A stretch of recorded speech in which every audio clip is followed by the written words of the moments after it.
a great July and a great summer. As you can tell, it's time for another unboxing video. And as normal, Amazon is not allowing me to make an unboxing video, but an unbagging video. Now, this month's video is kind of something we all need even to use for our health, even though we don't even know it. I mean, a lot of people do not know the need for this much product. Uh, as you know, I have become a little bit more in depth into my drop base health focus and being healthy. Now, I'm not a big fan of prescription medication or going to the doctor to get things to make me feel better. So I'd rather address the issues for my health from a scientific or holistic perspective. And this month's video deals with an ingredient or a nutrient that we all need but don't realize we're not getting enough of. Without that said, with that said, let me go ahead and see if I can open this without scissors and get it. Now, as you can hear, it's going to be something in a bottle, but these, I hate these. We think, well, just forget the other side. And here it is. Let me see if I get a little bit closer. Now, this is actually vitamin K2, as in MK7, 100 milligrams. Now, I'm not sure if I did a video about this before. I found out a few years ago that I have low vitamin D.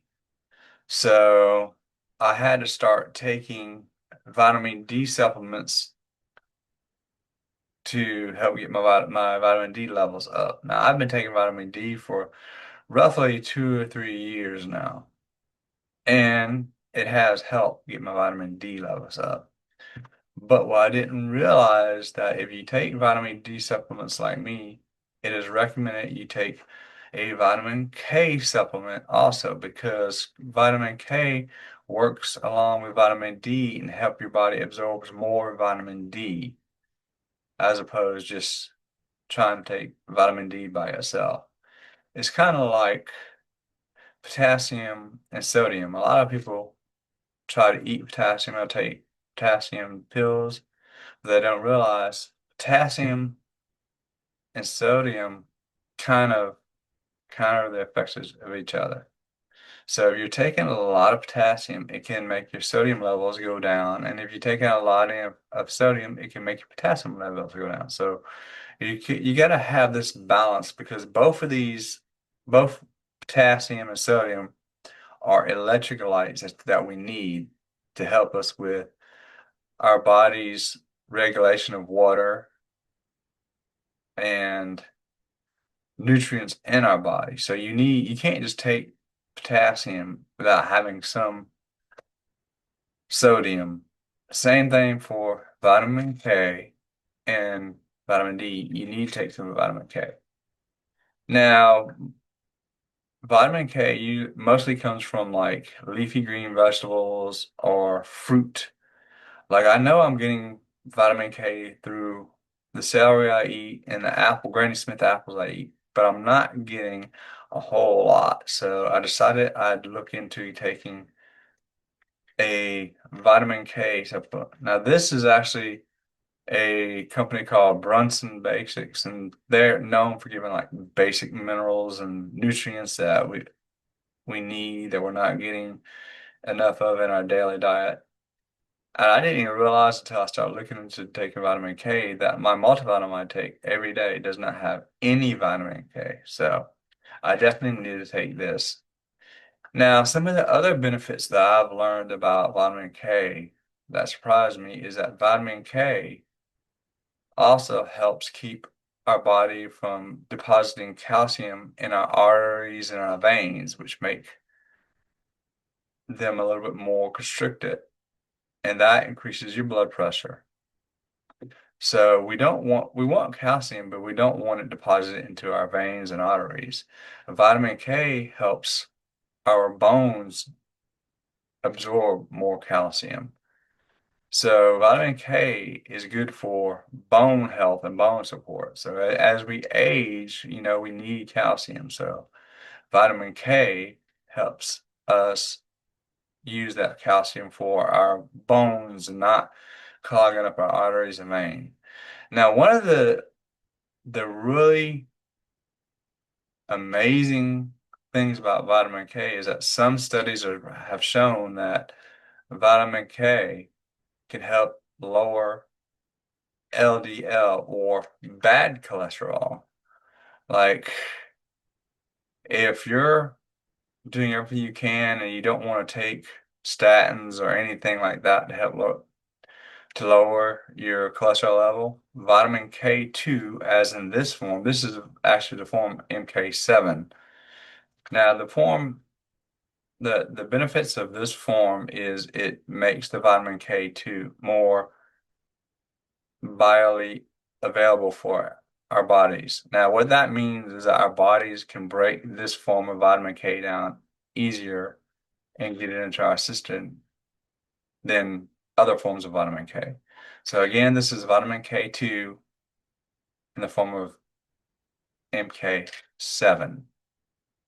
And that's important because we don't want to waste our money buying vitamins and supplements that our bodies can't really utilize that good. So this form, my body will be able to utilize it more. And what this also does, it also improves your cardiovascular health. So studies have proven that taking vitamin K2 supplements can improve your heart health and this is just my understanding of it, by it not letting our bodies deposit calcium deposits in our arteries and veins. It increases blood flow to our heart and to our brain. And that's another surprising benefit of taking, let me see if I can get up here. Vitamin K is it improves brain health as we age because it keeps or improves blood flow to our brain, and it improves the neuroplasticity of our brain. In other words, it helps our brains stay more kind of, I guess, spongy and more elastic, so our brain works better as opposed to getting older and our organs drying out. Like, have you ever seen a leaf? Have you ever noticed a leaf in the fall when they first fall off? They're pretty, they're whole leaves, but eventually, since they're disconnected from their source of water, they become dry and brittle and break down. Same thing happens with our body. When our body becomes dehydrated, our organs and our muscles become a little more brittle, and that's not healthy. So when you try to get out and move a lot, you're increased risk of injury. And this is a key thing during the summertime. When your brain gets dehydrated, you're at higher risk of strokes, seizures, aneurysms, because your brain doesn't have the fluids it needs to function properly. So with me having a brain injury, vitamin K is going to be a great addition to my supplement toolbox, especially since I have low vitamin D. So I'm excited about using this vitamin K2 supplement. Again, this is from Brunson Basics. I'll try to put a link to where I found this on Amazon in the description of this video. Anyway, I hope y'all have a great summer. And remember, please, please, please stay hydrated. I know a lot of people say, if I drink that much water, I won't stop going to the bathroom. When you drink a gallon of water a day like I do, that gallon of water does not go out of your bladder. That gallon of water goes to our stomachs first. And then the first thing it does in our stomach is it helps our stomach break down and digest the food we're eating. So we get better absorption and digestion of the food we eat.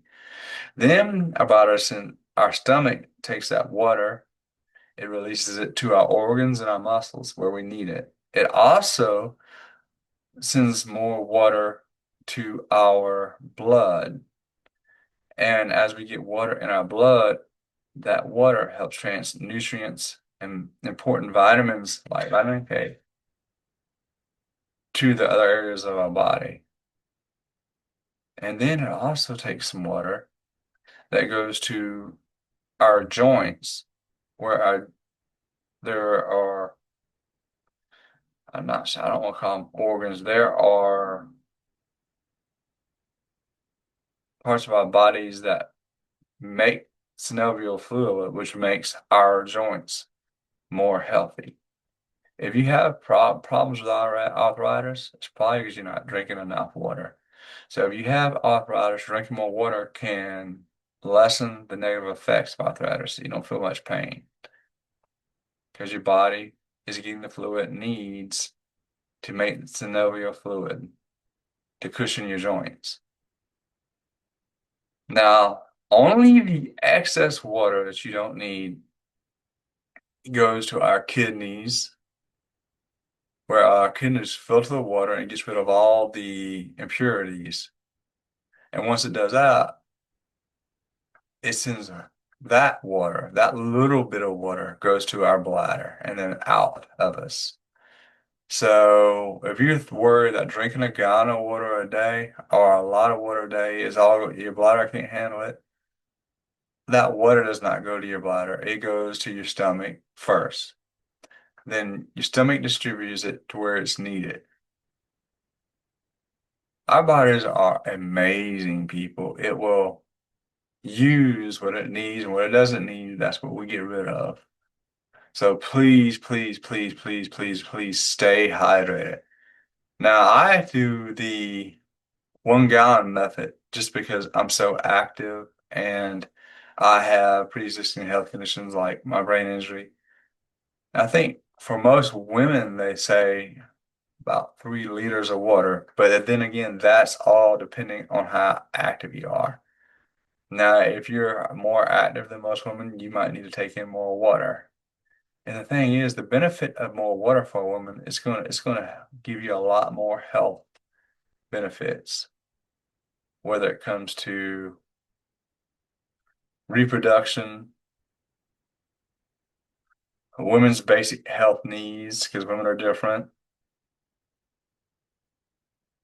It's gonna help with your eyes. So skipping out of water is not good, even for women. I hear people, well, I just don't want to hold water weight. Then you don't want to live because every organ and muscle in your body needs water. That is where you're holding it. You're not holding the water in your skin. You're not holding all the water in your abdominal area. Well, you are because your abdominal muscles hold water, just like our biceps and our legs, they hold water. That is the way the body is designed to work. You don't want your organs and muscles to be dehydrated because then your body will not function properly. So please, please, please, please hear me out. Drink enough water. Hit the like button, leave a comment, and let me know what's going on with y'all. Have a great day and a great summer, y'all. Bye-bye.